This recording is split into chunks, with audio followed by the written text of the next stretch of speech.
Hi there, Aries. It's Maria from the Tarot Shop here with your reading for the month of November. That's come around really quickly, hasn't it? It was blinked and it was gone. Okay, so this month I've got two different decks. I'm going to use the Tarot Traditions, and I cannot for the life of me remember this name of this deck. It is actually a crystal deck, so I will be giving you a crystal for the month ahead, so that energy is going to carry you through. And then we're going to have the tarot. Now, as I always say, and I'm going to say this at the beginning and try not to say it again, is that if this doesn't resonate, please don't try and make it fit. Check out your moon and or your rising, particularly if you've got a Taurus moon, because we've got a full moon in Taurus this month, sorry. We've also got Mercury retrograde, so quick tip, get everything done before that date. I think it's about the 7th or the 8th. And then during the rest of the month, you might find yourself going over old ground. So that's kind of like the themes astrologically that are running through the month. There are probably more, but those are the two major ones that I noted. And yeah, so without further ado, I don't know why people say that. I think it might be Shakespeare, isn't it? I'm not quite sure. Right, so I'm going to give you, Aries, that fell out, but I didn't shuffle it properly. So I'm going to give you a crystal for the month of... What crystal would you like to give, Aries, for November? Your crystal will be blue lace agate. Okay, so you need to find your voice. This is about the throat chakra and expressing yourself. So we'll pop that to one side. That's the energy that's working with you. So it's supporting you. You may find that you need to speak your mind on something, and as a result of that, you've got that. If you have got access to that crystal, or if you have that crystal, it might be really handy to have it for the month as well. Carry it around with you. If you need to be brave and say something, then you can use it. Keep it with you, hold it, tap into the energy, but you don't need to because you've been given the crystal. Okay, so we've got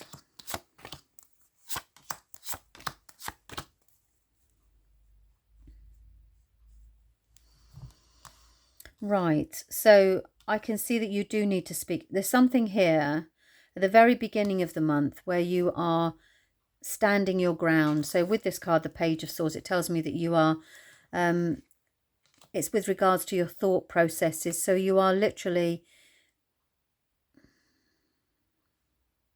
looking for guidance, messages, and guidance around how to think. And you're almost like putting a call out and saying, okay, I don't quite know how to handle this. I don't know what to think. And that message has been sent out into the universe. And you don't know what to think over something that you've had to let go. The Five of Cups it's where we are busy. We're looking at a loss that we've had as opposed to something that is still behind us and something that's standing. Now, I do need to say this. When the Five of Cups comes in the reading and people say, oh, that's really quite a sad card. You are feeling sad about something, but it's not necessarily the loss of a person or a loved one.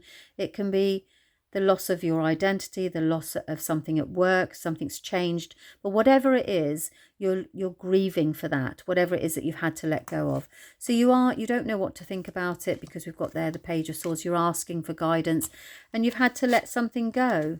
And, and that might be why the throat chakra is coming in, is because you're not saying how you feel about it, or you're not expressing. So that energy runs in at the beginning of the month, and you need to find your voice, because one of the things we need to do when we are letting go of things, or when we are moving on in our life, or we're reminiscing in a sad way, really, over something that's been lost.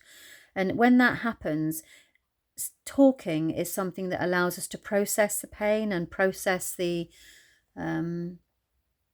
understanding, really, around why it's happened.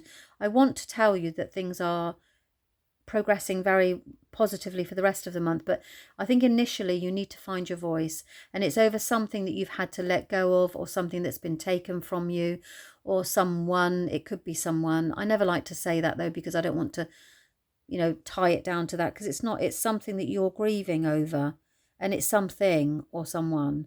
And at the beginning of the month, and I don't mean grief as in full-on grief, although that may be applicable, I mean as in something that you just can't quite come to terms with, okay? And that's what the month begins like. And it says, right, use the blue lace agate to say what you think, share what's on your mind. And once you do that, you're able to move forward.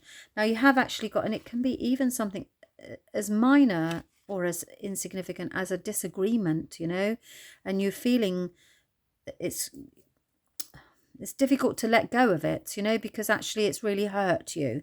So whatever it is, know that that energy comes in at the beginning of the month, and the universe is, and spirit are saying, use the blue lace agate.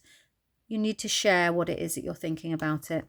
And then you move into this period as well. Like, it's a beautiful energy. I don't know, whatever it is, it then brings you into this period of time where once you've expressed yourself, or you've moved through that process, that time there, then you move into the energy of the Empress and the Lovers, and it can't be ignored here that you've got 3 majors. I do feel that this is quite a significant month for you in November. It's about empowering yourself, growing in strength, about connection, getting the balance right. It's also about creating something, you know. When the Empress comes in, I say 2 things have happened here. Either you are becoming a mother, or you are very heavily involved in the mother role, or you're giving birth to something. And that can be the creation of a new idea or a project or something like that. A time in your life, please forgive the overhead light then, a time in your life when you are abundant. And this leads on into it. It doesn't necessarily always arrive immediately. You know, this is sowing the seeds, if you like, really, of you're planting the seed, and it's just a little bit further on. It is actually further on, but for some reason they're pulling me back and saying, no, this is about sowing the seeds. Yeah, okay. And then it's with regards to the Lovers here. So you've got the coming together of 2 people, a union, a partnership, or whatever it is. There's someone that's really significant to you that is helping you step into this new role, this new empowered role. I mean, the Empress is a wonderful energy.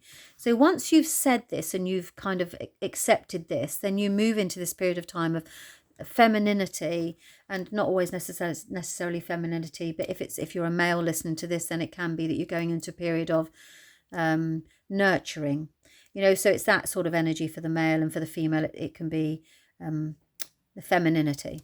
And then you've got this section here where you go, right, okay, now I'm standing in this, there's someone here that's helping me, and someone here that's connecting with me at a deep level. I would say the Lovers, it's consuming. So you're going to become completely and utterly obsessed with this new creation, or this new role that you're in. So I like to give several examples, but it's like, for example, if you suddenly, let's listen to Spirit, what they're giving us an example of. If you are heavily in your mum role, involved with a mum, or acting as a mum, or a maternal role. If you are a man, then you could be nurturing somebody, and it's somebody, there's a significant relationship here. So it's either you're nurturing somebody who is attached to you in some way, a very close friend, but it's obsessive and consuming. And that is what kind of starts. This can be that you step into your fertility, or you step into your femininity, and as a result of that, you know, there's a strong Lovers connection here. The 2 together, the key words here, and I want you to remember this theme. You're stepping into this nurturing feminine power, and as a result of that, there's somebody here that is consuming you. It's a very significant relationship, and it may not necessarily be a partner, but it can be a really close friend. See, sometimes I have to add that, because sometimes I say, well, I was meant to meet such and such and I didn't know that. Yeah, but you did have a very significant friendship around you at the time, and it feels like, you know, like if you go through some sort of separation, and then you meet somebody and you get a best friend, and they start going out with you all the time, and you spend all of your time with them. It's like that sort of close, really close bond, a partnership. The 2 of you are thick as thieves, and that's kind of good. And it goes through this period of time here there where you are now empowered. So you've got this very significant relationship, and then you've got the strength, which says, I am strong. I've kind of moved through this situation here. I've stood up for myself. I've said what I think and how I feel about it. So I'm able to release that now using the blue lace agate. And then I'm stepping into this nurturing role, getting back in touch with that, taking care of myself even, maybe. And there's this other person around you that is very significant here in helping you empower yourself to be strong. The Strength card is never easy, you know, when it comes in a reading, because we would all like to put our feet up and not really have to do a tremendous amount. But because of all this you've been going through, because of that, you're now stronger than you were at the beginning of the month. So you end the month very strong, and you are so determined to pick up the pieces and to move forward. So I hope that all made sense, because of course, remember, I read them as we're walking through, and it's literally around the sense of that it starts where you need to, you know, you need to step into this energy here. Step into it. And then as a result of that, you then into this whole position of power.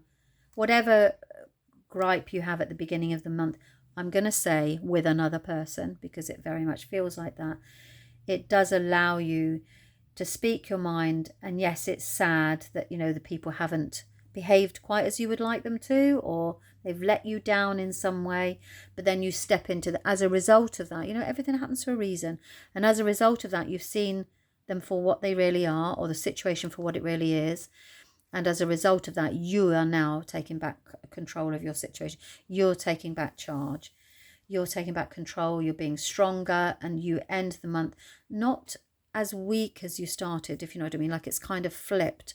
You feel, you know, looking for direction, and then actually it ends up that way.